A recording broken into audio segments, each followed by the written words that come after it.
Letter 89 by Charles Lamb. P.M. August 31, 1801. I heard that you were going to China, with a commission from the Wedgwoods to collect hints for their pottery and to teach the Chinese perspective. But I did not know that London lay in your way to Pekin. I am seriously glad of it, for I shall trouble you with a small present for the Emperor of Uzbek Tartary, as you go by his territories. It is a fragment of a dissertation on the state of political parties in England at the end of the 18th century, which will no doubt be very interesting to His Imperial Majesty.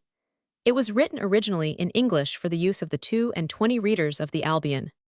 This calculation includes a printer, 4 pressmen, and a devil, but becoming of no use when the Albion stopped, I got it translated into Uzbek Tartar by my good friend Tibet Calm, who has come to London with a civil invitation from the Cam to the English nation to go over to the worship of the Lama. The Albion is dead, dead as nail and door, and my revenues have died with it, but I am not as a man without hope. I have got a sort of opening to the Morning Chronicle. Mr. Manning, by means of that common dispenser of benevolence, Mr. Dyer. I have not seen Perry the editor yet, but I am preparing a specimen. I shall have a difficult job to manage, for you must know that Mr. Perry, in common with the great body of the Whigs, thinks the Albion very low. I find I must rise a peg or so, be a little more decent and less abusive, for to confess the truth, I had arrived to an abominable pitch. I spared neither age nor sex when my cue was given me. Import, as they say in French, any climate will suit me. So you are about to bring your old face-making face to London. You could not come in a better time for my purposes, for I have just lost Rickman, a faint idea of whose character I sent you.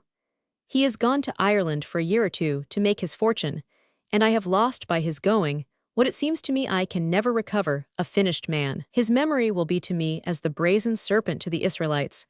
I shall look up to it, to keep me upright and honest. But he may yet bring back his honest face to England one day. I wish your affairs with the Emperor of China had not been so urgent, that you might have stayed in Great Britain a year or two longer, to have seen him, for, judging from my own experience, I almost dare pronounce you never saw his equal. I never saw a man that could be at all a second or substitute for him in any sort. Imagine that what is here erased was an apology and explanation, perfectly satisfactory you may be sure, for rating this man so highly at the expense of and. But Mr. Burke has explained this phenomenon of our nature very prettily in his letter to a member of the National Assembly, or else in his appeal to the old Whigs, I forget which. Do you remember an instance, from Homer, who understood these matters tolerably well, of Priam driving away his other sons with expressions of wrath and bitter reproach, when Hector was just dead? I live where I did, in a private manner, because I don't like state.